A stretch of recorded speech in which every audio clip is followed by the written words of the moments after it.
오늘 말씀의 제목은 열방의 우리의 나의 하나님이라는 제목으로 은혜를 나누려고 합니다. 그동안 대부분의 시편은 다윗의 시로 이렇게 제목이 짚혀져 있었는데 오늘 시는 무명의 시인이 고백하는 내용입니다. 그리고 하나님을 향한 온전한 찬양을 그 주제로 담았습니다. 웨스트민스터 대소요리 문답 제1문은 우리에게 이렇게 묻습니다. 사람의 첫째 되고 가장 높은 목적은 무엇인가? 그에 대한 답변은 사람이 첫째 되고 가장 높은 목적은 하나님을 영원롭게 하는 것과 영원토록 하나님을 온전히 즐거워함이다 라고 이야기합니다. 우리 삶의 궁극적인 목적이 하나님을 찬양하는 것에 있다고 이야기하는 겁니다. 하나님을 즐거워하며 그로 인해 하나님을 영화롭게 하는 것입니다. 이 당연한 것 같은 한마디의 문장은 우리에게 많은 생각을 안겨줍니다. 우리는 때때로 마음 한켠에 하나님께 돌아갈 영광이 우리의 것이 되기를 바랄 때가 종종 있습니다. 우리의 인생이 영화로웠으면 좋겠고 영원했으면 좋겠습니다. 사람들의 선망을 받고 싶습니다. 그리고 영원한 만족이 우리 안에 있기를 바랍니다. 그러나 살아가다 보면 나의 마음은 세상의 것들로 채워질 수 없구나라는 사실을 자연스럽게 깨달아되게 되고 말고 있죠. 만해 한용운 시인은 만족이라는 시에서 다음과 같이 만족에 대해서 얘기했습니다. 만족이라는 것은 잡을래야 잡을 수도 없고 버릴래야 버릴 수도 없다라는 말을 했습니다. 참으로 그런 것 같습니다. 그런데 오늘 그 첫 번째 질문에서 사람은 무엇을 위해서 낳는가? 하나님의 영광을 위해서 낳다. 이 단순하지만 변치 않을 선언은 우리 채울 수 없는 우리의 구멍에, 마음의 구멍에 채울 수 있는 어떤 일종의 힌트와 열쇠가 되는 것이죠. 나에게 향할 영광을 하나님께 돌리며 살아가면 우리는 잡을 수 없고 버릴 수 없는 만족감이 채워지는 경험을 하게 될 줄로 믿습니다. 하나님을 하나님 되게 하는 순간 세상이 줄 수 없는 전혀 다른 성격의 평강이 채워진다는 것이죠. 20세기 최고의 변증가였던 C.S. 루이스는 그에 져서 순전한 기독교에서 비슷한 말을 한 바가 있습니다. 우리가 희락을 쫓아 살아가다 보면 일평생 진정한 희락이란 무엇인지 알 수 없게 될 것이지만 그러나 하나님을 쫓아 살게 되면 그분 안에서 무한히 흘러나오는 참 희락이 우리의 삶을 채워나갈 것이다. 그러니까 희락의 목적에 두면 평생 모르지만 하나님을 그 우리의 일목적으로 삼으면 우리가 잡을래야 잡을 수 없었던 그 만족감들, 평강들이 우리 안에 얻게 되고 누리게 되고 이 땅에서 하늘의 기쁨을 누릴 것이다 라고 이야기하는 것이죠. 오늘 시는요, 특별하게 탄원을 빼고 하나님 앞에 순전한 찬양이 주제로 되어 있는 시입니다. 그래서 오늘 말씀 찬양의 오늘 시편의 주제는 하나님께서 하나님 되신다는 사실과 주님이 이 땅을 다스리신다는 사실을 가장 순수한 목적을 가져서 읊조리는 찬양이라고 볼 수 있습니다. 단순하지만 순수한 이 찬양이 장차 우리가 하나님 나라 가서 그 나라에서 성도들이 부를 찬송이라는 거예요. 요한계시록 5장 12절 13절에 보면 하늘의 예배 장면이 나옵니다. 수많은 성도들이 하나님의 그 보좌 앞에 둘러싸여 있어요. 그리고 앉으신 이와 어린 양을 향해서 예배를 하는데 오늘 시편의 내용을 찬양해요. 온 땅이여 하나님을 찬양하라. 그의 다스림을 찬양하라. 요한계시록 5장 12절 13절 말씀입니다. 큰 음성으로 이르되 죽임을 당하신 어린 양은 능력과 부와 지혜와 힘과 존귀와 영광과 찬송을 받으시기에 합당하도다 하더라.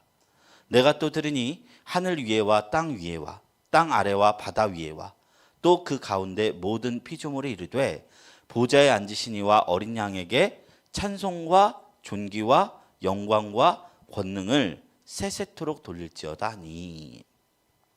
이 찬양 앞에 하나님 다스림이 주제가 됐죠. 그 외에 어떤 불순물도 없습니다.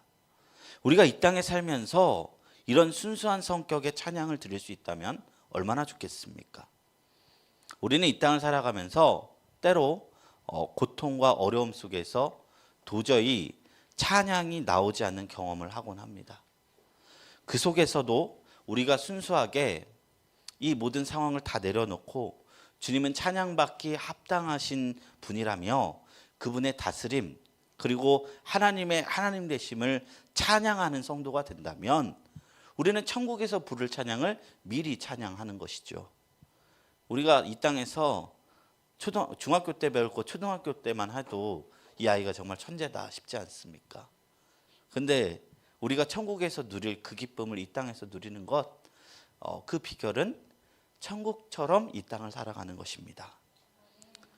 오늘의 시편의 저자에는 무명입니다. 이름이 없습니다. 근데 대개 이 공인된 시편의 게재가 되었을 정도면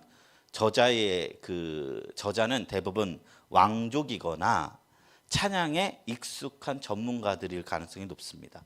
뭐 아삽이나 다윗이나 솔로몬이나 뭐 그런 사람들이 시편의 저자잖아요. 그런데 제가 살면서 그런 측면에서 느끼는 바가 있어요. 어떤 말을 하느냐보다 누가 말하느냐가 더 중요한 것 같을 때가 있더라고요. 같은 말을 하더라도 말하는 사람의 위치에 따라 파급력이 달라져요. 어느 날 제가 유튜브를 보는데 유재석 씨가 이제 유튜브 채널에 대해서 로제 찜닭을 먹더라고요. 그걸 보니까 어느 순간 시켜 먹고 있는 저를 발견하게 되었습니다. 제가 이거 로제 찜닭 먹는다고 누가 이걸 사 먹나요? 영향력이 다르죠. 그냥 뭔가 유재석 씨가 하니까 그냥 한 것 같아요. 그래서 이 시에서도 누가 말했느냐? 우리가 시편을 주의 깊게 읽는 이유 중 하나가 다윗의 시. 그렇기 때문에 주로 읽지 않습니까? 근데 이 시는 이름을 감춥니다. 그러나 도리어 그 저자의 이름을 가림으로써 하나님에 대한 온전한 찬양만이 그 주제가 되는 시가 되었다는 것입니다. 우리도요, 예배를 드릴 때 나의 이름이 감춰지고 찬양 그 자체가 목적인 예배, 하나님을 높여드리는 그 목적이 예배를 드릴 수가 있어야 할 것입니다. 때때로 우리는 이런 예배를 드려야 합니다. 그리고 제가 때때로라는 표현을 한 이유는요, 늘 하면 좋지만 우리의 발이 땅에 닿아 있기 때문에 늘 이런 예배를 드리기 어렵기 때문입니다. 다윗조차 탄원을 했는데 우리가 뭐라고 하나님만 하나님 되는 예배를 일평생 들을 수 있겠습니까? 그래도 한 번쯤은 해야죠. 10번 하나님 앞에 탄원을 했다면 한 번쯤은 나의 탄원 내려놓고 하나님 되시옵소서 라는 그런 예배를 드릴 수 있는 것이 성도로서 우리가 가져야 할 자세가 아닌가라는 생각이 듭니다. 그래서 예전에요, 이런 하나님을 온전히 높이면 내 삶의 능력이 나타납니다. 예전에 수련회를 가면요, 요즘에는 좀 안 그렇죠. 워라벨 수련회가 참 많아졌어요. 근데 불과 한 10몇 년 전만 해도 수련회를 가면 3박 4일 그리고 더 이전의 세대는 붕해를 일주일 동안 했어요. 근데 거기에서 외부 이런 정보 다 차단하면 처음에는 이게 뭔가 싶은데 예배만 드리고 그냥 가둬놓고 예배만 드리면 마지막 날쯤 가면 그 안에 놀라운 희락이 넘쳐요. 그래서 그 자리에서 하나님 믿겠다고 결심한 애들도 많고 변화된 애들도 많고. 그런데요, 우리가 동시에 더 놀라운 사실은 우리가 그 산을 내려오는 순간, 일상으로 복귀한 순간 우리는 또 탄원하고 일상을 살아가며 걸어가게 됩니다. 그렇기 때문에 늘 우리가 하나님을 하나님 되는 삶을 살기 어렵더라도 우물에 빠졌을 때도 그 위에 도르래 붙잡는 그 줄을 붙잡으면 올라올 수 있듯이 우리가 이 삶의 이 컴컴한 상황 가운데서도 오히려 이걸 타개할 수 있는 방법이 순전한 찬양이다. 이 순전한 찬양을 하나님 앞에 드릴 때 하늘의 기쁨이 임한다. 이 줄을 붙잡아야만 신앙생활에서 오는 혼란을 이겨낼 줄로 믿습니다.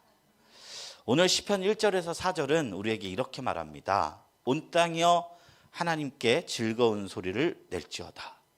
그의 이름의 영광을 찬양하고 영화롭게 찬송할지어다. 하나님께 아뢰기를 우리 주의 일이 어찌 그리 어미하신지요. 주의 큰 권능으로 말미암아 주의 원수가 주께 복종할 것이며 온 땅이 주께 경배하고 주를 노래하며 주의 이름을 노래하리다 할지어다. 여기 보면 주어가 어디죠? 온 땅이에요. 온 땅이 찬양하라고 얘기하고 있어요. 열방이 하나님을 찬양해야 된다라고 이야기하고 있어요. 예수 그리스도를 주로 고백을 하든지 하지 않든지 땅에 있는 자나 아래에 있는 자나 모든 자들에게 하나님은 찬양을 받으시기 합당한 분이시고 하나님께서 창조하신 자들이라는 것을 정언하고 있습니다. 다윗이 말한 것도 아니고요. 그리고 아삽이 말한 것도 아니고 솔로몬이 말하지 않고 무명의 시인이 선언했지만 이 사실은 천지가 무너져도 변하지 않을 진리의 정언입니다. 열방이여 하나님을 찬양하라 고백하는 거예요. 이어서 시인은요 5절에서 와서 하나님께서 행하시는 보라라고 말합니다. 하나님께서 행하신 일이 무엇입니까? 우리를 구원해 주셨습니다. 여기서 보면 화자가 바뀌어요. 우리라고 바뀌고 있습니다. 열방에서 우리가 된 것입니다. 믿는 자들을 말한 것이죠. 6절에 보면 하나님이 바다를 변하여 육지가 되게 하셨으므로 무리가 걸어서 강을 건너고 우리가 거기서 주로 말미암아 기뻐하였도다.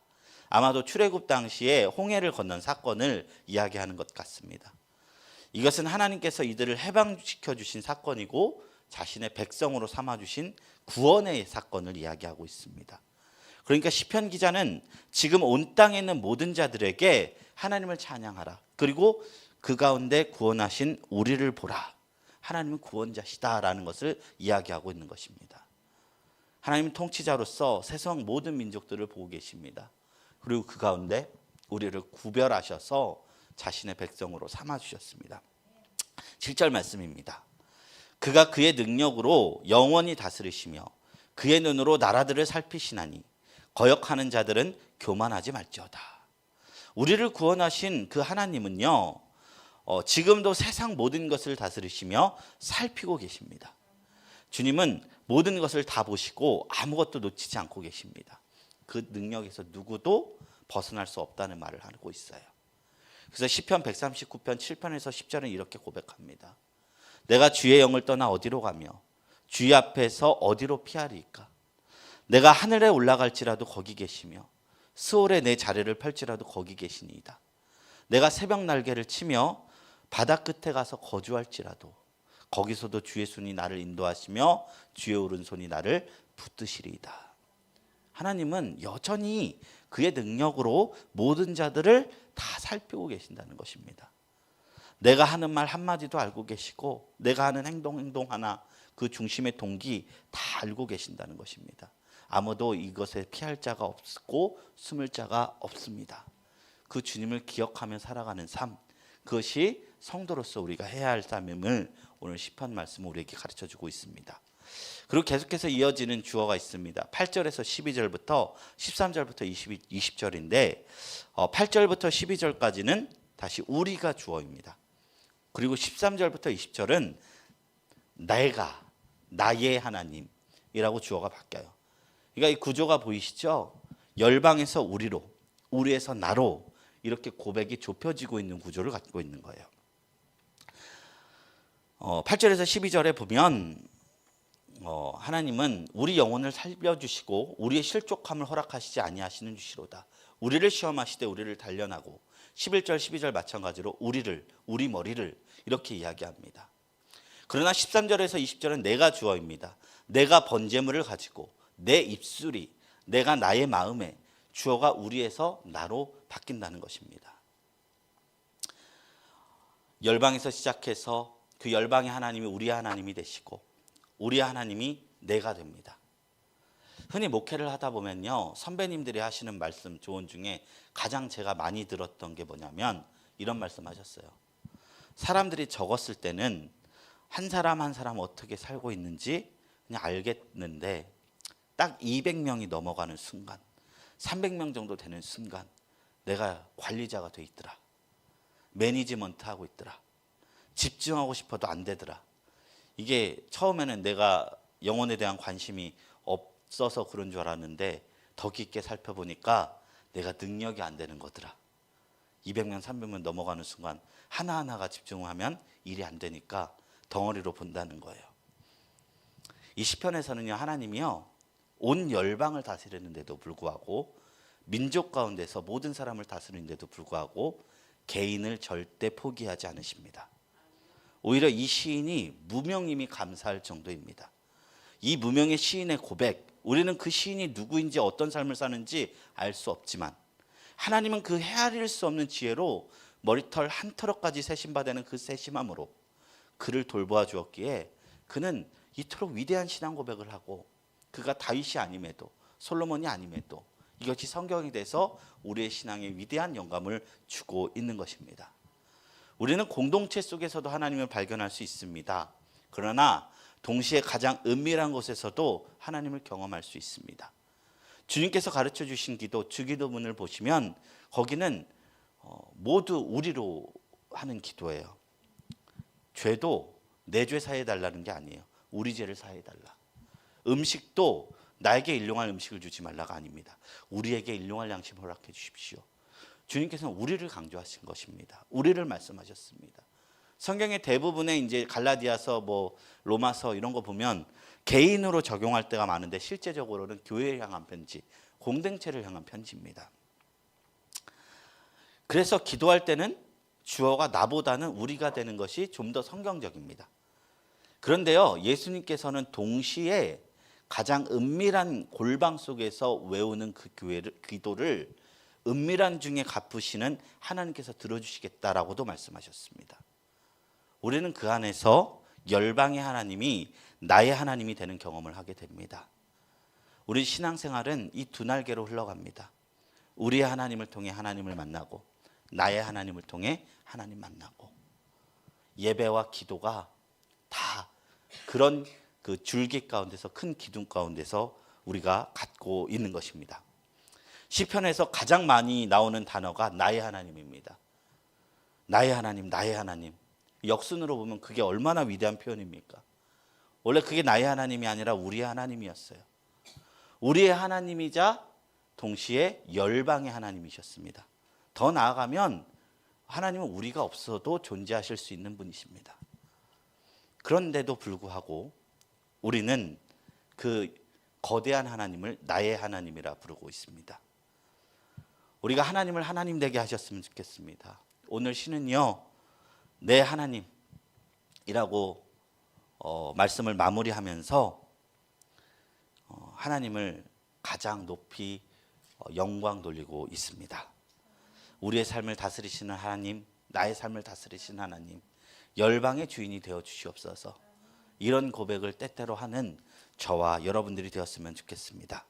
이 찬양을 부르고 살아가면 우리 신앙생활에 분명한 유익과 세상이 줄 수 없는 기쁨으로 살게 되며 천상의 기쁨을 미리 경험하는 경험들이 있을 줄로 믿습니다. 우리 말씀을 생각하시면서 우리 다 같이 기도했으면 좋겠습니다. 우리 이 시간 기도합니다. 하나님, 이 시간 시편 66편의 무명의 기도자 시인을 통해서 열방의 하나님과 우리의 하나님과 나의 하나님에 대해서 묵상해 보았습니다. 하나님, 우리가 하나님을 하나님 되게, 하나님의 통치와 하나님의 다스림을 순수하게 높여드리는 찬양을 때때로 하기를 원합니다.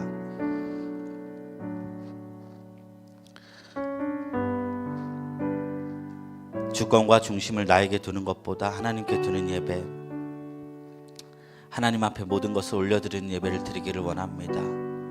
이로 인해서 어떤 만족감을 원하는 것도 내려놓습니다. 기쁨을 부어주시는 것도 내려놓습니다. 하나님, 나의 하나님이 되어주십시오. 내 삶의 온전한 주인, 우리 교회의 온전한 주인, 이 열방의 온전한 주인으로 살아서 이 부패하고 상한 땅에 하나님의 사랑의 정신이 드높아지게 하여 주시옵소서.